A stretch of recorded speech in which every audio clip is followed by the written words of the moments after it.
তাহলে আমাদের সরকার রাস্তা দিল, তেল তেলা রাস্তা হলো, কিন্তু রাস্তার মধ্যে কোনো নিরাপত্তা দিল না। চোর ডাকাতের জন্য একটা সুন্দর ব্যবস্থা হয়ে গেছে। তোর এখন কথা ঠিক না?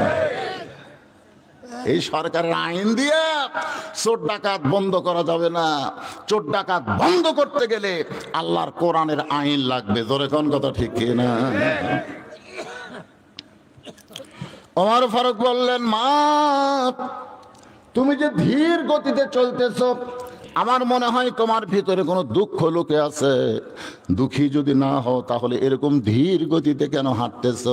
মেয়েটা বলে, প্রতীক রে, আমি আসলে একজন দুঃখী নারী। আজকে 6 দিন হলে হযরত ওমরকে আমি খুঁজতেছি। আজকে 6টা দিন হয়ে গেল হযরত ওমরকে আমি খুঁজতেছি। ওমর ফারুক বলে, মা তুমি কি ওমরকে চেনো? ওমর হচ্ছে অর্ধ পৃথিবীর খলিফা। সেই ওমরকে যদি দেখবার চাও, পাবার চাও, তাহলে বঙ্গভবনে যাও, গণভবনে যাও, রাষ্ট্রীয় ভবনে যাও। তুমি সেই সকল ভবনে না গিয়া এই 2 রাস্তার মাঝে খুঁজতেছো। ওমর কি গরু ছাগল নাকি যে রাস্তার মধ্যে খুঁজে খুঁজে তুমি ওমরকে পাবে? মেয়েটা বলে, প্রতীক রে, তুমি জানো না আল্লাহর কোরআন দিয়ে যখন রাষ্ট্র চলবে তখন নেতা খোঁজা লাগবে না, নেতারাই দুঃখী মানুষকে খুঁজে বেড়াবে। লিল্লাহু আকবার। আল্লাহর কোরআন দিয়ে যখন রাষ্ট্র চলবে তখন নেতা খোঁজা লাগবে, নেতারাই দুঃখী মানুষকে খুঁজে বেড়াবে।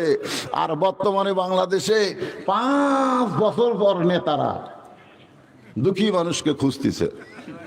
আমার এলাকার এক নেতা ফকিরকে দেখে গাড়ি থামাছে।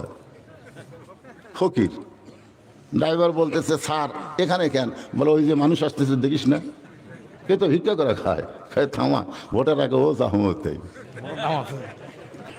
গাড়ির থেকে নামে সালাম দেয়, আসসালামু আলাইকুম চাচা, কেমন আছেন? ফকির খালি চারিদিকে তাকায়। তো চাচা কি দেখতেছেন? বলে, তুমি কারে সালাম দিলে বাবা? এটা দেখতেছি। আপনাকেই দিলাম, ভিক্ষা করে খায়। ভোটের আগে আপনিও আমাদের বাংলাদেশের নেতাগুলো ভোটের আগে প্রত্যেকটা গ্রামে গ্রামে ঘুরতেছে। ধরে কোন কথা ঠিক কিনা? ভোট পেয়ে যখন নেতা হয়ে যায়, নেতার বাড়ি আর নাই, সব নেতা চলে গেছে ঢাকায়। কিন্তু আল্লাহর কোরআন দিয়ে যখন রাষ্ট্র চলবে, মেয়েটা বলে, পথিক নেতা খোঁজা লাগবে না, বরং নেতারাই দুঃখী মানুষকে খুঁজে বেড়াবে। আমার ঈমান বলতেছে 6 দিন হলে হযরত ওমরকে খুঁজতেছি, আর 1-8 দিনের মধ্যে আমি হযরত ওমরের দেখা পাবো। খুঁজতেছি কয়দিন? আর বিশ্বাস 1-8 দিন। আপনারা বলেন তো, মেয়েটাকে হযরত ওমরের দেখা পাচ্ছে? আমার ঈমান বলতেছে 6 দিন হলে খুঁজতেছি, আর 1-8 দিনের মধ্যে হযরত ওমরকে দেখা পাবো। কারণ আল্লাহর কোরআন দিয়ে যখন বাংলাদেশ চলবে তখন একটা গরিব মানুষকেও ধনীর বাড়িতে যাওয়া লাগবে না। বিশ্বাস করেন, প্রত্যেকটা ধনী মানুষ গরিবের দরজাতে আসবে। কারণ ধনীরা জানে 2.5 টাকা গরিব না দিলে আমাকে জাহান্নামে যাওয়া লাগবে। কবরে গেলে এই টাকায় বিষাক্ত সাপ হয়ে মারবি সবল। শয়তান, তোর বাড়িতে একজন না খেয়েছিল, তোর বাড়ির পাশে একটা গরিব না খেয়েছিল, আর তুই বিরিয়ানি খেয়ে ঢেকুর ছাড়ছিস। মার রে মা, তাই কাল মারবি বসার ভাই। আর 2.5 টাকা যদি গরিবকে জাকাত দিয়ে দেন তাহলে আর বিষাক্ত সাপ আপনাকে সবল মারবে না। এখন ঠেলা কার, ধনীর না গরিবের? ধনী। ঠেলার ছোটে গরিবের দরজা। গরিব বলতেছে, মাফ কর, নেব না। কারণ গরিব জানে আস্তাইনু বিসসবরি ওয়াসসালাহ। যদি কিছু পাবার চাও আল্লাহর কাছে চাও, তোর টাকার কি দরকার রে? আমার এলাকার এক গরিব আমি দেখছি, যদি খালি বলে জাকাতের টাকা নেব না, বুঝাছে জাকাত মানে ময়লা। সেদিন থেকে জাকাতের টাকা নেয় না, তোর টাকার ময়লা আমি নেব। এক ব্যাগ টাকা 7 দিন ধরে ঘুরছে, 7 দিন একটা গরিবও টাকা নেয়নি। মনের দুঃখে কয়, কোথায় যাই রে? আল্লাহ ধনী না বানায় যদি গরিব বানাতে হয়, এই বিপদ থেকে বাঁচত। 7 দিন পরে মরুভূমির মধ্যে গেছে, গিয়ে দেখে বস্তা মাথার দিয়ে একজন ঘুম পাড়তেছে, বস্তা মাথার দিয়ে। মনে করছে এটাই গরিব। ওই টাকার ব্যাগ হাতে লেখা, সালাম আলাইকুম। গরিব মাথা তুলে কয়, আলহামদুলিল্লাহ। এলাকায় কেড়ে তোরে সালাম দিলাম, ওয়ালাইকুম আসসালাম না বলে আলহামদুলিল্লাহ খেল, বলে ভাই রে 1 বস্তা টাকা নিয়ে 15 দিন হলো ঘুরতেছি রে, ক্লান্ত হয়ে কেবল ঘুমাইছি, তোরে দেখে গরিব মনে করে আল্লাহ শুকরিয়া আদায় করছে। আমি ঘুরি 7 দিন, তুই ঘুরিস 15 দিন, তাহলে গরিব গেল কোথায়? বিশ্বরি ওয়াস সালাম, ধৈর্যের নামাজ নিয়ে আল্লাহর কাছে বলতেছে, আল্লাহ তোমার কাছে জানতে চাই গরিব গেল কোথায়? আল্লাহ বলে, সুদ ভিত্তিক অর্থনীতিকে মাটির তলে দাফন করে যাকাত ভিত্তিক অর্থনীতি যখন মুসলমান চালু করবে, ওই দেশের জন্য আল্লাহ রহমত বরকতের দরজা খুলে দিবে। জোরে কোন সুবহানাল্লাহ। আজকে আমাদের বাংলাদেশে প্রত্যেকটা গ্রামে গ্রামে সুদ আছে না নাই? আপনাকে এলাকার মনে হয় নাই? আল্লাহ রাসূল বলেছেন, আমি সমস্ত পাপের কথা বলতে আমার মুখে কোনো জড়তা আসেনি, কিন্তু সুদের পাপের কথা বলতে আমার মুখে আটকে যায়। সাহাবেরা বলে, হুজুর কি এখানে যারা বলবারই সাহস হয় না। সাহাবেরা বলে, হুজুর বলেন, হুজুর সুদ খেলে কি হয় একটু বলেন হুজুর। রাসূল বলে, কিভাবে বলি রে? সমস্ত সাহাবেরা যদি বলে হুজুর তাহলে আপনি বলবেন না? রাসূল বললেন, সুদের যে 1 টাকা খায়, নিজের মায়ের সাথে, যে মায়ের গর্ভে ছিল ওই মায়ের সাথে 42 বার জিনা করার গুনাহ হয়। এই কথা বলি রাসূল মুখ সাবে ধরে সেই কান্না শুরু করছে যে আল্লাহ আল্লাহ আমার উম্মতদেরকে এই পাপ থেকে তুই বাঁচাও। রাসূল এই কথা বলে মুখ সাবে ধরে বলতেছে, আল্লাহ আমার উম্মতকে এই পাপ থেকে তুই বাঁচাও আল্লাহ। হায় হায়, এত বড় পাপ অন্য কোনো কাজে আছে? আর সেই সুদ আমাদের গ্রামগঞ্জে প্রত্যেক বাড়ি বাড়ি ঢুকে গেছে। মনে কষ্ট নিয়েন না বাজান, আমি হাদিস শরীফের ব্যাখ্যা দেখলাম যে সমস্ত পাপ, আপনি যদি মানুষ খুন করেন, কেউ যদি না জানে, আল্লাহ গোপনে তওবা করলে মাফ করবে। আপনি যদি 1000 জিনা করেন, কেউ জানে না, গোপনে তওবা করলে আল্লাহ মাফ করবে। কিন্তু আপনি যদি সুদ খান, আপনি যতই তওবা করেন আল্লাহ আপনাকে মাফ করবে না। কারণ যার কাছ থেকে সুদের টাকা লিছেন তাকে ফেরত দিয়ে তারই পাও ধরা লাগবে। ভাই রে, এ ভাই তোর থেকে সুদের টাকা লিজি ভাই, একটু হিসাব করে ফেরত দিলাম ভাই, তুই আমাকে মাফ কর। ওই যখন মাফ করবে তখন আল্লাহ আপনার তওবা কবুল করবে। এখন কারা কারা সুদ খাচ্ছেন চিন্তা করেন, লাভ নেই, কোনো লাভ নেই। বাদ যাবেন, বাড়ি যাবেন?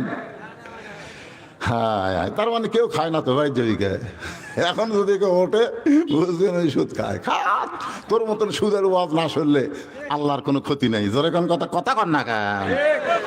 কিন্তু যারা সুদ খায়, যারা সুদ দেয়, আল্লাহ রাসূল বলেছেন যারা সুদ দেয় তারা যদি তওবা করে, আল্লাহ তাদের তওবা কবুল করে তাদেরকে মাফ করবে। যারা খায় তাদের মাফ নাই, যারা দেয় তাদের মাফ আছে। সুবহানাল্লাহ। একটু মনোযোগ দিয়ে শুনবেন।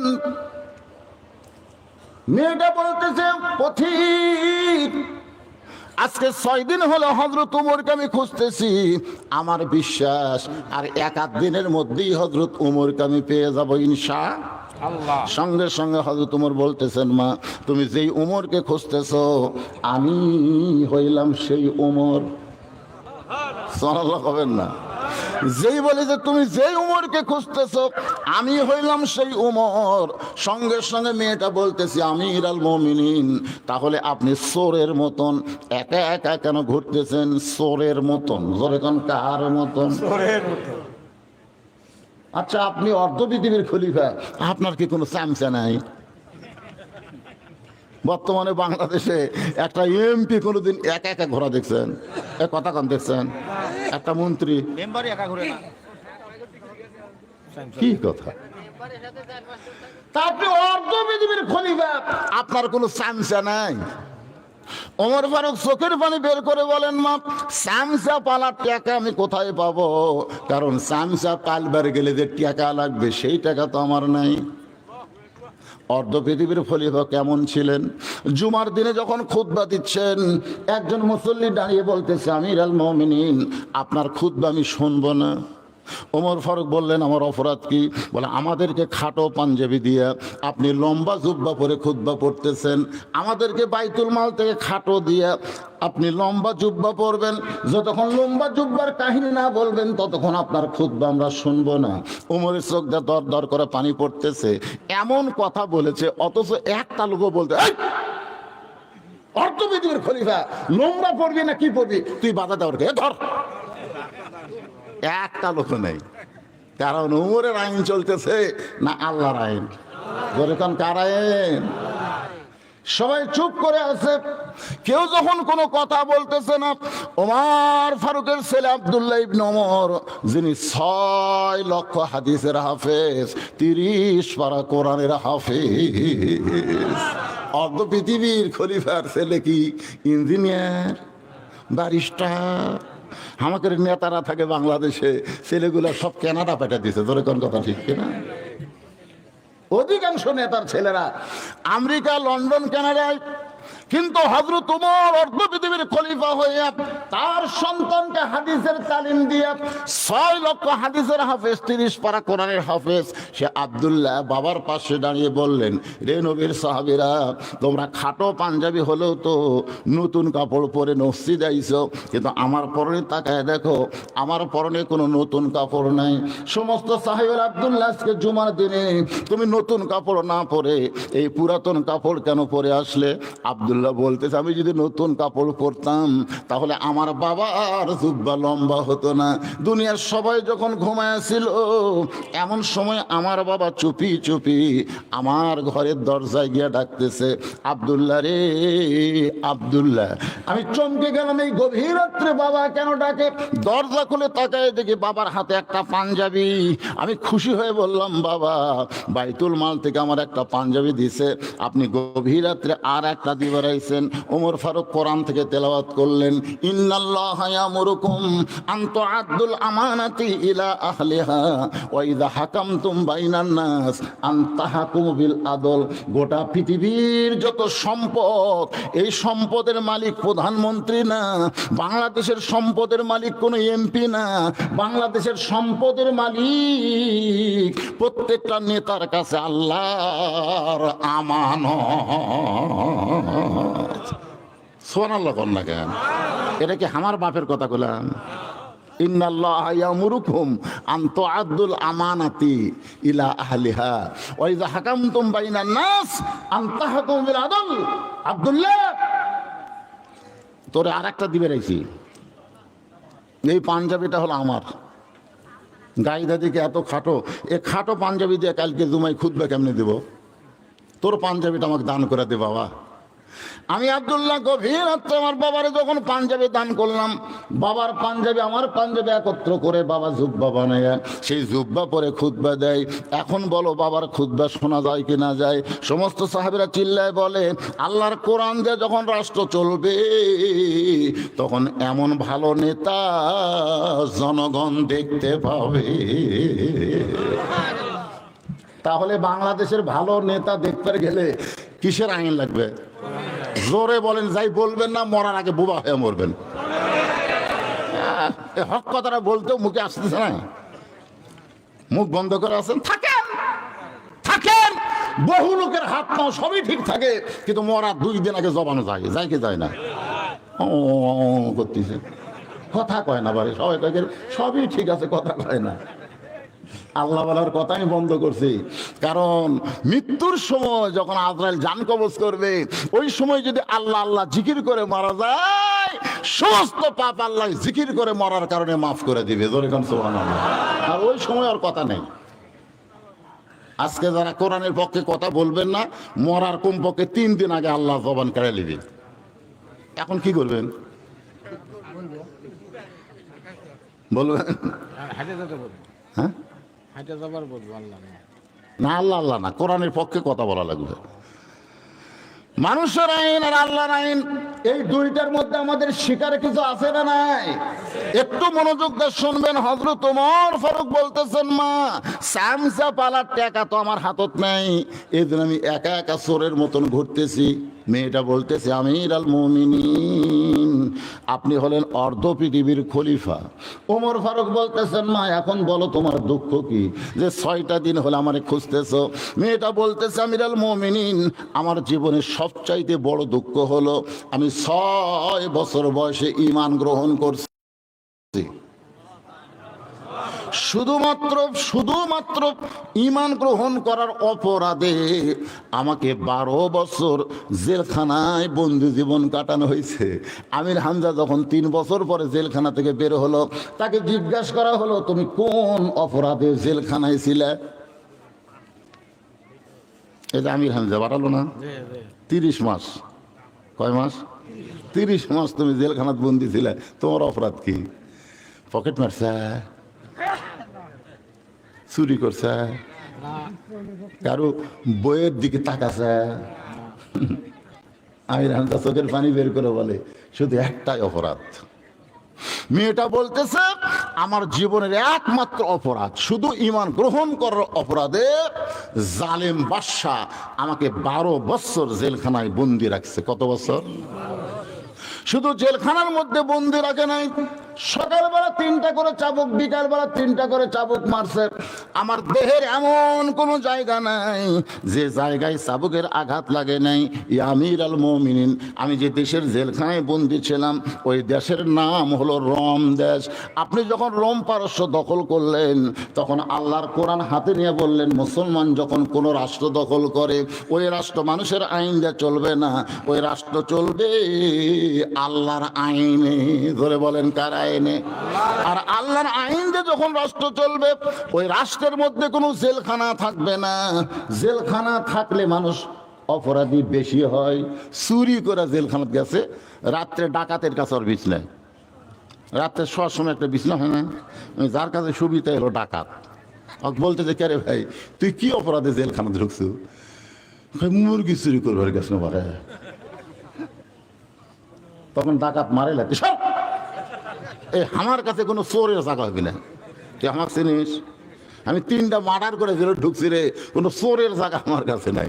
তখন চোর জায়গালে পাওয়া ধরে কয়, ভাই তাহলে এবারের মতন বাইরে হয়ে কি হয়ে ঢোকা লাগবে আমার জানা হয়। আর এই চোর হয়ে আর আমি জেলখানা ঢুকতেছি না। এই জন্য দেখবে জেলখানার থেকে অনেকে বার হওয়ার পরে সিনা টান করে হাঁটে। কারণ কি? ওই ডাকাত হবে, মনে হয় জেলখানা আর শ্বশুর বাড়ি। কিন্তু আল্লাহর কোরআন দিয়ে যখন দেশ চলবে, তখন কোনো জেলখানা থাকবে না, কারণ কোরআনের বিচার হলো ডাইরেক্ট। জোরে কোন কি? আপনি যখন জেলখানার দরজা মুক্ত করে দিলেন, তখন আমি একজন নারী 6 বছর বয়স ঈমান গ্রহণ করে 12 বছর জেলখানায় বন্দি থাকার কারণে আমার বয়স এখন 18 বছর। 18 বছর একজন যৌবনের আমি কোথায় যাব? কারণ আমার দাদা খ্রিস্টান, আমার বাবাও খ্রিস্টান, আমার দেশের সকলেই খ্রিস্টান। একজন মুমিনা নারী হয়ে তো খ্রিস্টানদের কাছে যাওয়ার পারি না। তাই আজকে 6 দিন হলে 2 পাহাড়ের মাঝখানে খুঁজতেছি, যদি আপনার দেখা পাই তাহলে এই দুঃখী মেয়েটা আপনার কাছে একটু আশ্রয় চাই। ওমর ফারুক চোখের পানি বের করে বলে, মা আমি তোমাকে আশ্রয় দিবার পারবো না, তবে ইসলাম তোমাকে অধিকার দিয়েছে। এখন আপনাদের কাছে আমি জানতে চাই, আমার মা বোনেরা যারা পর্দায় আছেন একটু শোনেন। মা, ইসলামে নারীদের অধিকার আছে না নাই?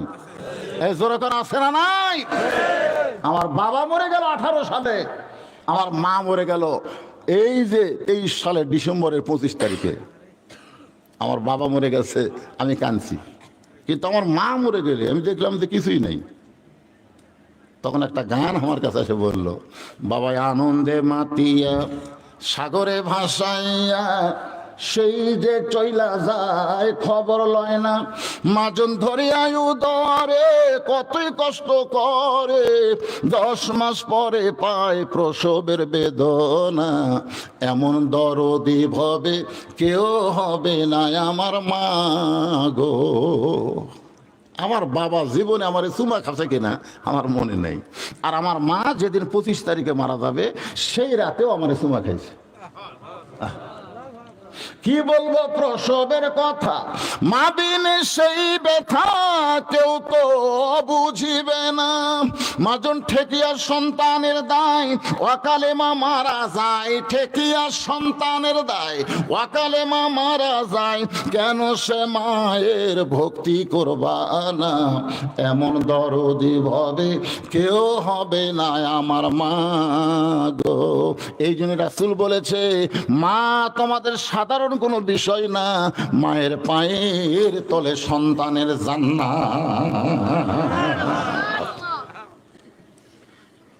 মা কি রে? মুসা নবী আল্লাহরে কইছিল, আল্লাহ আমি যার সাথে জান্নাতে থাকবো তার খবর কি? আল্লাহ কয়, দেখবার যদি চাস অমুক বাজারে যা। আল্লাহ সেভাবে দেখবার কইছে, বাজারে যায় দেখে একটা কষায় সমানে খালি দাও মারতেছে, গোস্তর পরে ঠাই ঠাই করে মারতেছে। মুসা চুম করে কই, এইটা আমার সাথে জান্নাতে থাকবি? কালিমুল্লাহ আল্লাহকে বলতেছে, আল্লাহ মানুষ আর খুঁজে পেলা না, এই কষায় আল্লাহ বলে জানবার চাইছিস বলে তোরা জানাইলাম, তদন্ত কর। কষায় যখন বাড়িতে গেছে, মুসা নবী চুপি চুপি তার পিছনে যায়, বৈঠকখানার জানলা দিয়ে দেখে কষাই ঘরের মধ্যে ঢুকে একটা ঝুড়ি বের করলো। ঝুড়িতে তার বুড়িমা বসেছিল, মারে গোসল করায় দিয়ে পরিষ্কার করে যে গোস্ত নিয়ে গেছিল ওটা পাক করে কবিতর যেমন তার বাচ্চাকে খাওয়ায়, কষাই করে কবিতর যেমন তার বাচ্চাকে খাওয়ায়, কষায় চাবায় চাবায় মায়ের যে মুখের দাঁত নাই ওই গোস্তগুলো মুখে দিছে। মা ঢুকি চিপে খেয়ে খেয়ে আল্লাহকে দোয়া করতেছে, আল্লাহ আমার কষাই সন্তানকে তুই মুসা নবীর সাথে জান্নাত দিও। কষাই কয়, মা তোমার আর দোয়া করার জায়গা পেলা না, একটা কষাই কোনোদিন নবীর সঙ্গে জান্নাতে যাবে? মা বলতেছে, আমি দোয়া করলাম, কবুল করার মালিক আল্লাহ। মুসা নবী লোকমা দিয়ে বলে, কসাই ভাই তোমার মায়ের দোয়া আল্লাহ কবুল করেছে, আমি হলাম নবী মুসা। আল্লাহর কাছে জানতে চাইলে আল্লাহ তোমার কথায় আমার সঙ্গে জান্নাতে থাকার কথা বলে দিয়েছে। আপনারা বলেন তো, মায়ের দাম আছে না নাই? মেয়েদের অধিকার আছে না নাই? মেয়েদের ব্যাপারে কোরআন বলেছে, মহরনা দাও, মহরনা দাও। ডিমান ডিমান জায়েজ না হারাম? মেয়েদেরকে মহরনা দেওয়া হবে, ছেলে কিছুই লিবার পারবে না। এখানে মেয়ের দাম বেশি না কম? আল্লাহ রাসূল বলেছেন, বাজার থেকে তুমি যদি মিষ্টির প্যাকেট আনো, তুমি বাড়িতে গিয়ে দেখবে তোমার ছেলে মেয়ে আছে, দেখবে ছেলেটাই কিন্তু দৌড়ে আসবে, মিষ্টির প্যাকেট দেখে দৌড়ে আসবে। কিন্তু খবরদার, ভুল করে হলেও ছেলের হাতে তার মিষ্টি দিও না। মিষ্টি দেওয়া লাগবে মেয়ের হাতে, রাসূল বলেছেন। মেয়ের হাতে মিষ্টি দিলেন, মেয়ে মিষ্টির প্যাকেট খুলে দেখে 6 মিষ্টি। কয় মিষ্টি? 2টা বাপরে দিছে, 2টা মারে দিছে, 2টা আর ভাইক দিছে। তাহলে কয়টা গেল? বাপ বলতেছে, মা তুমি খাবা না? তোমরা খালি আমার খাওয়াবো, তোমরা খালি আমার খাওয়া। কি মেয়ে রে, তোমরা খালি আমার খাওয়া। পরের দিন ভুল করে ছেলে দৌড়াচ্ছে, ছেলের হাতে মিষ্টির প্যাকেট দিছে, ছেলে মিষ্টির প্যাকেট খুলে রাখ করে, আব্বা দোকানে তার মিষ্টি নাই। এই 6টা মিষ্টি আনছো কেন? 6 মিষ্টি চাপে ধরে 2টি একবার মুখত মারছে। বাপ বলতেছে, কে রে আমাকে দিবি না? আমি খালি তোমাকে খাওয়া, আমি খালি তোমাকে খাওয়া। ছেলে আর মেয়ের মধ্যে তফাৎ আছে না নাই? জোরে কান আছে না? এই যে আড়িয়াগুলো ঘুরতেছে, আড়িয়া রাস্তা ঘুরতেছে। আমি ছেলেদের জন্য বলতে যে ভাই, যার মেয়ে আর ছেলে, আল্লাহ আমাকে কোনো ছেলে দেয় নাই। আমার বউ মাঝে মধ্যে কান্দে, যদি একটা ছেলে থাকতো তাহলে হুজুরের পরে আর একটা হুজুর হতো। আমি কইলাম, কেন আমার একটা মেয়ে নাই, ছোট মেয়ে, ওরে আমি তানজিউল উম্মাহ মাদ্রাসায় দিছি কোরআনে হাফেজ বানানোর জন্যে। আমার বইয়ের মন ভরে না, সবসময় কানের কাছে ফ্যান ফ্যান ফ্যান ফ্যান করে। বুড়া বয়স আবার চান্স নেব, তুই যতই কান্দে আর ছেলের দরকার নেই। তো ভাইজান, আমার 3 মেয়ে, শোনেন, যখন ওদের কোনো টাকা লাগে ঘরের মধ্যে ঢুকে দাঁড়ায় থাকে। আমি বলি, কেমন তোমাকে কিছু দরকার? যদি আপনি বোঝেন। 3 জনক 300 টাকা দিলাম, ওরা কাছেই থাকে। আমি বললাম, মা কি খবর? 300 দিলাম, আর কি? যদি আপনি দেন। তো আবার 100 করে দিলাম। আমি বললাম, মা এখন কি খবর? তো সেটা আপনার বিবেচনা। তখন আবার 100 করে দিলাম, ওরা 3 জন খুশি হয়ে ঘর থেকে বের হয়ে গেল। আমি আমার বড় ভাইকে বললাম, ভাই তোর ছেলেও আছে মেয়েও আছে, তোর ছেলে যখন টাকা চায়, আমার তার ছেলে নেই, তো কিভাবে চায়? তোর ভাই বলতেছে শালার লাগবে 106,000। এত রাগ রাগ করে বলতেছে শালার লাগবে 106,000। আমি তখন বললাম আল্লাহ রে, এই পাটা না হয়ে তো আর ভালো আছে, তোর কোন কথা ঠিক কি রে? ইসলামে মায়েদের অধিকার আছে না নাই? ওমর ফারুক বললেন, মা আমি ওমর তোমাকে আশ্রয় দিবার পারবো না, তবে ইসলাম তোমাকে অধিকার দিয়েছে। মেয়েটা বলতেছে আমির আল মুমিনিন, ইসলাম আমাকে কি অধিকার দিল? ওমর ফারুক বললেন এখন তোমার বয়স কত? বলে আমার বয়স হলো 18 বছর। ওমর ফারুক বললেন 18 বছরের যৌবনা নারীর জন্য ইসলামের 1 নম্বর অধিকার, বহু অধিকার মেয়েদেরকে দিছে, কিন্তু 18 বছর যখন মেয়েটার বয়স হবে তার 1 নম্বর অধিকার হলো ভালো একটা ছেলের সাথে বিয়ে বসা। ভালো যদি বলতো সুন্দর একটা ছেলের সাথে বিয়ে বসা, তাহলে আমার মতন কালো মানুষ জীবনে বউ পেতাম না। যেরকম কথা ঠিক কিনা? দেখেন ইসলাম এখানে কি মারিফতি পেঁচ মারছে। ভালো একটা ছেলের সঙ্গে বিয়ে বসা। ভালো ছেলে বলতে আপনারা কাকে বুঝান? আমাদের বাংলাদেশের ভালো ছেলে মানে ডাক্তার, ভালো ছেলে হলো ইঞ্জিনিয়ার, ভালো ছেলে হলো আমেরিকার থাকে। যেরকম কথা ঠিক কিনা? মেয়ের বাবারা যখন খোঁজ করে ভালো ছেলে মানে সরকারি চাকরি করে, ভালো ছেলে মানে সরকারি চাকরি করা, ভালো ছেলে মানে ইঞ্জিনিয়ার ডাক্তার হওয়া না। ভালো ছেলে যে রব্বানা আতিনা পড়েন, রব্বানা আতিনা ফিদ দুনিয়া হাসানা অফিল আখিরাতি হাসানা ওয়াকিনা আযাবান নার। যে ছেলের কাছে দুনিয়াও আছে আখিরাতও আছে, এই ছেলেটাই হলো ভালো ছেলে। সুবহানাল্লাহ কর না কেন? ওমর ফারুক বললেন মা তোমার কোনো অভিভাবক নাই, এখন তুমি ভালো ছেলে কোথায় খুঁজবা? আমি একটা ছেলের খবর দেই, দেখো তো ছেলেটা তোমার পছন্দ হয় কিনা। মেয়েটা বলতেছে আমির আল মুমিনিন, তাহলে আপনি বলেন তো ভালো ছেলে আপনার কাছে কি আছে? ওমর ফারুক বললেন মা আমি বাহিরে খুঁজতে যাব না, আমাকে আল্লাহ একটা ছেলে দিয়েছে 6 লক্ষ হাদিসের হাফেজ, 30 পারা কোরআনের হাফেজ। ছেলেটার বয়স হলো 21 বছর, ছেলেটা লম্বা হলো 6 ফুট 2 ইঞ্চি, ছেলেটার নাম হলো আব্দুল্লাহ, বাপের নাম হলো ওমর, চাঁদের বরণ চেহারা। এই ছেলেটার সঙ্গে তোমাকে বিয়ে দিয়ে তোমাকে আমার বৌমা বানায়া আমার বাড়িতেই তোমাকে অধিকার দিবার চাই। সোনাল্লাহ জোরে কন। কি মা? বৌমা বানায়া আমার বাড়িতেই। আপনার বলেন তো বেটার বউ যেদিন থেকে বাড়িতে আসে গোটা বাড়ির দায়িত্ব কে পায়? বউ দেয় না? শাশুড়ি কয় মা আমি বুড়ি হয়ে গেছি, মা মা আজ থেকে সব তোমার, তুমি আমার কলিজার টুকরা সন্তানের বউ, আজ থেকে সব দায়িত্ব তোমাকে দিলাম, বৌমার অধিকার দিলাম।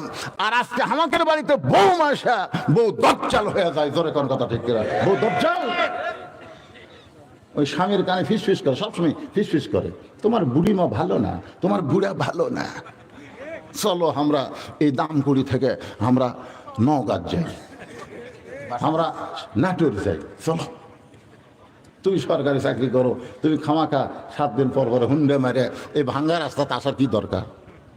এমন ভাবে স্বামী কান পড়া পড়ায়, স্বামী বাপ মা তুই চলে গেছে নাটোর ভাই। বুড়া বুড়ার আর কোনো খবর নাই।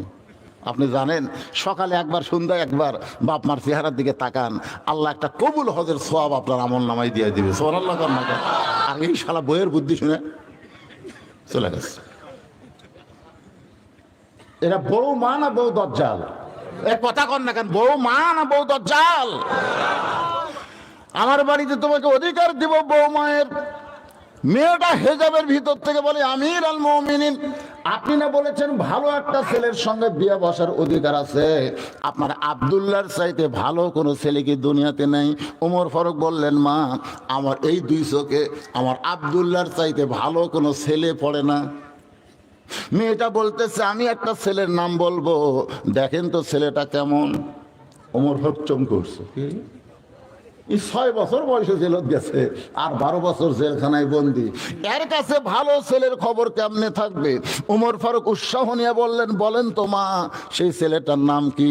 মেয়েটা বলতে, ছেলেটার নাম হইল হুসাইন, মায়ের নাম হলো ফাতেমা, বাবার নাম হলো হযরত আলী, আর নানার নাম হলো মুহাম্মাদুর রাসূলুল্লাহ। এখন আপনি বলেন তো, আপনার আব্দুল্লাহ আর হোসাইন এই দুটার মধ্যে কোনটা ভালো? না আপনাদের গ্রামের ইঞ্জিনিয়ার আর একটা হলো হাফিজ সাহেব, ছোটোর থেকে দাঁড়িয়ে হতে পারে, একদিনও কামাইনি। ওই পেশাব করে গেল, মাথা টুপি দিয়ে পেশাব করে, ওই জীবনে স্কিন প্যান্ট পরেন, ঢিলা পায়জামা পড়ছে, পেশাব করে পানি লাই। ওই যন্ত্র কোনোদিন কষ্ট দেয়নি, সবসময় ঢিলা লালার মধ্যেই থসে। আরে ভাই, আর এই স্কিন প্যান্ট পরে পেশাব করে খাড়া হয়ে পানি লাই না, টপ টপ করে পেশাব দিয়ে, আর ওই যে নিচকে জাঙ্গে ওটা ভিজে গেছে। তো পেশাব দিয়ে যদি ভিজা যায়, ওটা কিন্তু শুকে গেলে ওর জীবাণু মুক্ত হয় না, ওই জায়গায় ছোট ছোট জার্ম পয়দা হয়, অতি সূক্ষ্ম জীবাণু। ওই জীবাণু পেশাবের ছিদ্র দিয়ে ভিতরে ঢুকে ওই গোড়ার যে রগগুলো আছে, এই রগগুলো কাটিয়ে দেয়। কিছুদিন পরে দেখা যাচ্ছে বাইলিয়া মাতের মতন আগা মোটা গোড় আছে, কোনো চেতে না।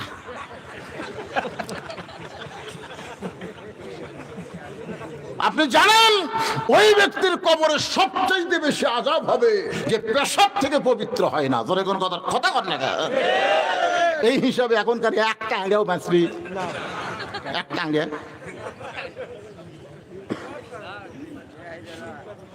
একটা যুবকও বাঁচবে না যারা খাড়া হয় পেশাব করে। এমন ফুল প্যান্ট পড়ছে, যন্ত্রটা একটু বাতাস পাবে তাও পাবি না, চাপিয়ে দিয়ে থসে। এখন হযরত ওমর চোখের পানি বের করে বলতেছেন, সাইদুস সাহেব রাখা তো ঠিক, তৃতীয় রাখা তো ঠিক, চতুর্থ রাখা তো ঠিক, কিন্তু প্রথম রাখাতেই বেকায়দা। সালাম ফেরানোর সাথে সাথে ওমর বলতেছি, ইয়া রাসূলুল্লাহ, বিনয়ের সাথে বলতেছি, মনে কষ্ট নেবেন না। প্রথম রাকাতের প্রথম সেজদায় 3 বার সুবহানাল্লাহ আলা কইলি আপনি সেজদা থেকে মাথা তুললেন, কিন্তু পরের সেজদায় 100 বার কইলাম তাও সেজদা থেকে মাথা তোলেন না, কারণ কি? আল্লাহ রাসূল বলে, ওমর, প্রথম সেজদা দেওয়ার পরে দ্বিতীয় সেজদায় যখন গেছি, এমন সময় দুইজন পবিত্র আমার পিঠের উপর চড়ে বসেছে। দুইজন পবিত্র, নাম বলতেছে না, দুইটা পবিত্র আমার পিঠের উপর চড়ে বসেছে। আমি 3 বার সুবহানাল্লাহ আলা বলার পরে ওই দুইজনকে আমার পিঠ থেকে নামাবার চাই। এমন সময় নামাজের মালিক আল্লাহ ডাক দিল, হাবিব, আমার নামাজের জন্য আপনি ওদেরকে পিঠ থেকে নামাবেন না। আপনি শুনে নেন, আপনি যেমন ওদেরকে ভালোবাসেন আমি আল্লাহ তেমন ভালোবাসি। শুধু ভালোবাসি না, ওই দুইজন পবিত্রকে আমি জান্নাতি যুবকদের সরদার বানায়া দিছি। লিল্লাহে তাআলা। একজনের নাম কি? হাসান, আর একজন হোসাইন। আমার আব্দুল্লাহর খাওয়া আছে। আমি জীবনে কোনোদিন ঘটকালি করি নাই, আজকে প্রথম ঘটক হইয়া তোমার ব্যাপারে আমি হোসেনের কাছে যাব। পরন্ত বিকাল বেলায় হযরত ওমর হযরত আলীর দরজায় গিয়া সালাম দিলেন, আসসালামু আলাইকুম ইয়া আহলাল বাইত আম্মা সাইলা ফালা তানহার। হযরত আলী ঘরের ভিতর থেকে চমকে গেল, কে রে, ওমর ফারুকই তো সালাম দিল, কিন্তু এই ফকিরের আয়াত কেন পড়লো? যেরকম কিসের আয়াত? আম্মা সাইলা ফালা তানহার, আর বাংলা অর্থ হলো সাইলকারীকে ফিরিয়ে দাও না। হযরত আলী ঘর থেকে বের হয়ে সালামের উত্তর দিয়ে বলে, আমিরুল মুমিনিন, আপনি কবে থেকে আবার ফকির হলেন? ওমর কান্দের বলে, আলী রে, এই ফকিরকে ফিরে দেশ না আলী, এই ফকিরকে ফিরে দেশ না। আলী বলতেছে, আপনি কি বলেন? আপনি কিসের ফকির? বলে, আমি জীবনে কোনোদিন ঘটকালি করি নাই, আজকে তোর হোসেনের ব্যাপারে একটু ঘটকালি করবার চাই। আলী বলতেছেন, আপনার মতন মহান ব্যক্তি যখন ঘটক হবে হবে, তাহলে পাত্রী অবশ্যই ভালো হবে। ওমর ফারুক বললেন, 1 নম্বর গুণ 6 বছর বয়সে ঈমান গ্রহণ করেছে। 2 নম্বর গুণ হলো 12 বছর ঈমানের পরীক্ষা দিয়েছে। লিয়াবলুয়াকুম, পড়েন, লিয়াবলুয়াকুম আইয়ুকুম আহসানু আমালান ওয়া হুয়াল আজিজুল গফুর। সকালবেলা 3টা করে চাবুক মারছে, বিকালবেলা 3টা করে চাবুক মারছে। দেহের এমন কোনো জায়গা নাই যে জায়গায় মেয়েটার চাবুকের আঘাত লাগে নাই। আলী, আমার আব্দুল্লাহকে সেই মেয়েটার সঙ্গে বিয়ে দিবার চাইলাম, কিন্তু মেয়েটা আমার আব্দুল্লাহরে পছন্দ করলো না, তোমার হোসাইনকে মনে মনে করছে কামনা। এখন তুমি যদি রাজি হও, তাহলে হোসেনের সঙ্গে ওই মেয়েটার বিয়ে আমি দিবার চাই। আলী বললেন, ওয়াল্লাহে, ওই আল্লাহর শপথ করে বলতেছি, এমন একটা মেয়ের খবর আপনি আমাকে দিলেন, আমি মনে মনে এমন একটা বউ খুঁজতেছিলাম। ওমর ফারুক বলে, আলী ভাই, তাহলে তো আমার ঘটকালে আল্লাহ কবুল করছে, আসো। আলীকে বুকের মধ্যে নিয়ে কোলাকুলি করতেছে।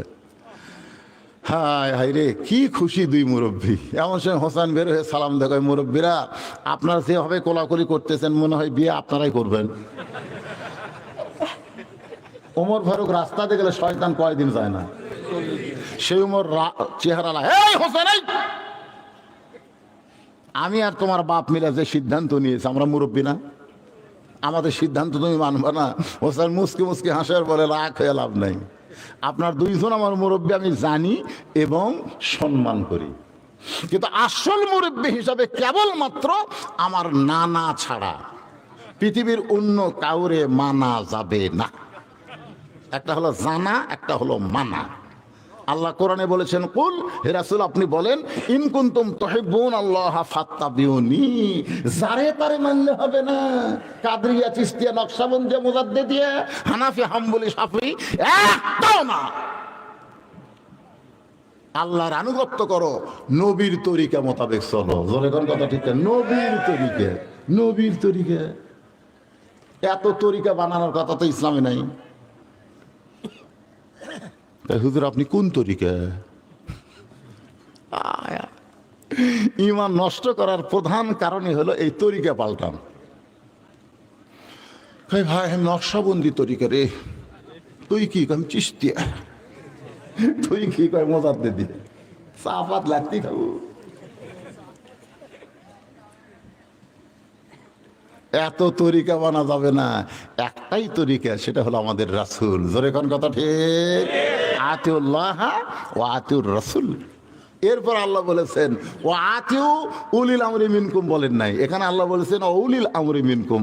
আতিউ শব্দ আল্লাহ উল্লেখ করেন নাই, কারণ তোমাদের আমিরকে তোমরা মানো, ততক্ষণ মানবা আমির যতক্ষণ রাসূলকে মানবে।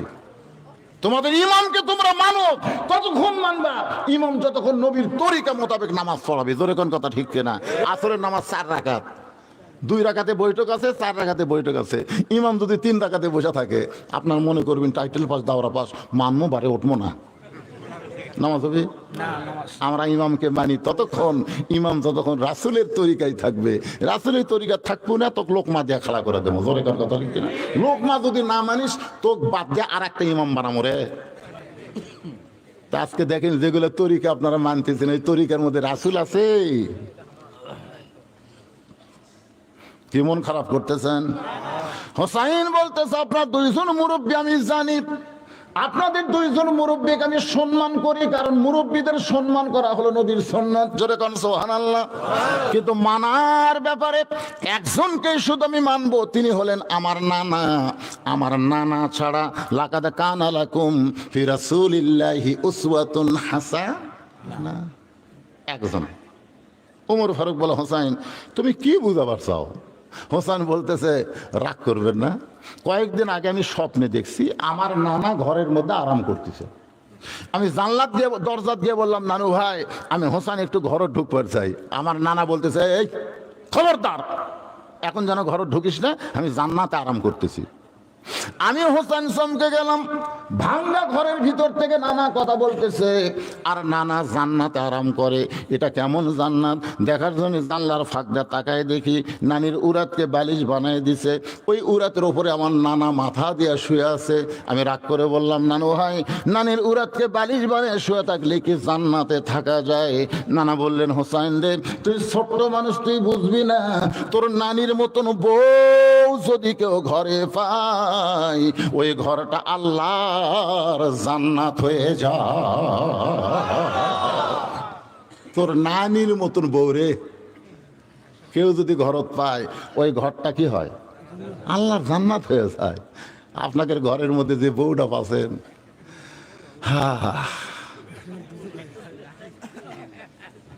আপনি এশার নামাজ পড়লেন মসজিদে, বাড়ি যাচ্ছেন আর চিন্তা করতেছেন, আমি তো নামাজ পড়লাম মসজিদে, আমার বউ তাহলে যায় নামাজের উপরে আসে। কারণ মেয়ে মানুষেরা তসবিহ তেলাওয়াত একটু বেশি করে।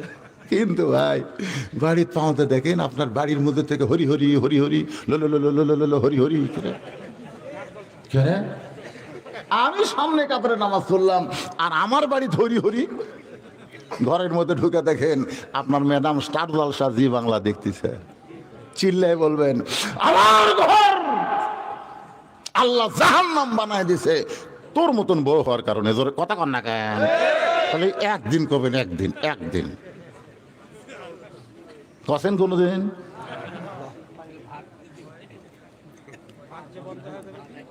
ভাত বন্ধ হবি কে রে? বইয়ের অভাব আছে?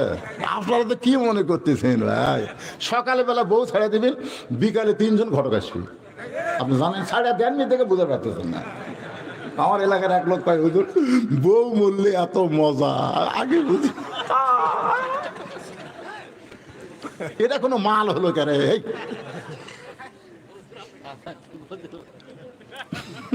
মেয়ে মানুষের আছে নাকি? মেয়েরা আছে? ওরা ওরা আপনাকে তৌবা করাবি দাম করি যেন এটা না আসে।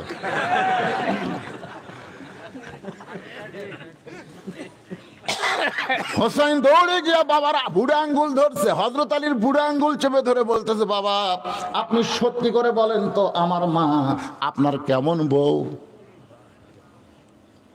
বাবা গো, আপনি সত্যি করে বলেন আমার মা আপনার কেমন বউ?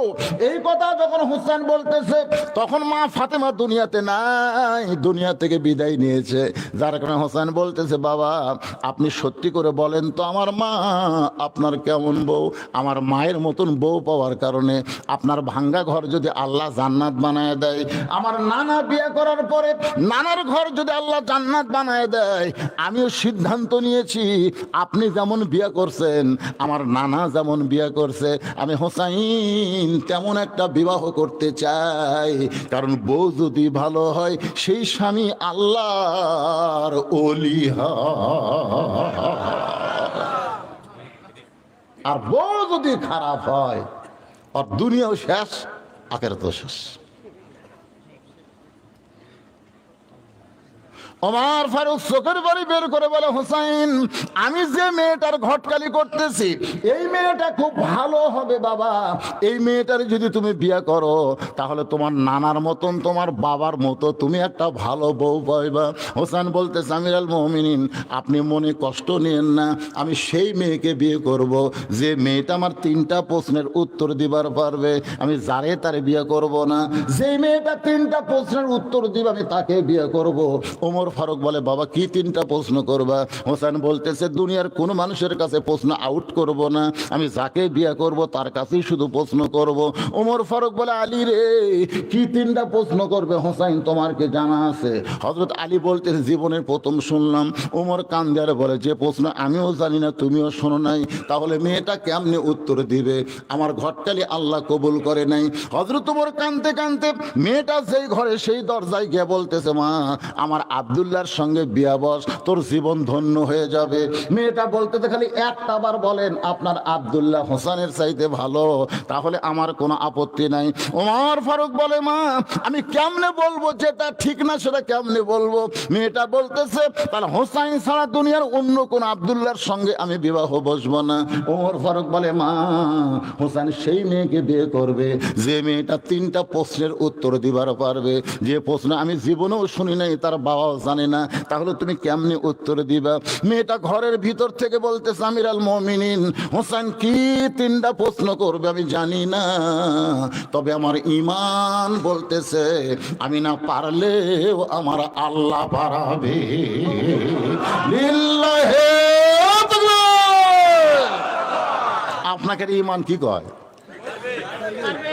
5 তলার উপরে উঠে মাঘ মাসে সেই শীত ভাই, 1.5 লাখ টাকার খাট, 12,000 টাকার কম্বল ওরে তার মানে 9টার সময় দিয়ে বলতেছে আমার বাড়ি আমার ঘর আমার নামাইকে, আমার নামাইকে রে, আমার বাড়ি আমার ঘর। ভিত সেইরকম মজবুত দিছি রে, 5 কোটি টাকা খরচ করে 5 তলা বানাছে, আমার বাড়ি আমার ঘর। 2 কান্দে 2 ফেরেশতাকে আল্লাহ, এই শয়তান কি করলো? এই শয়তান যে বলতেছে আমার বাড়ি আমার ঘর আমাকে নামাইকে, আল্লাহ বলতেছে ইন্নাল্লাহ আমার সবিরিন, একটু ধৈর্য ধর। রাত 3টার সময় একটা ভূমিকম্প, ধরে কোন কি কম্প, 10 সেকেন্ডের একটা ভূমিকম্প, ওই এত ফোর্সে নামছে বুঝলেন, কম্বলের মধ্যে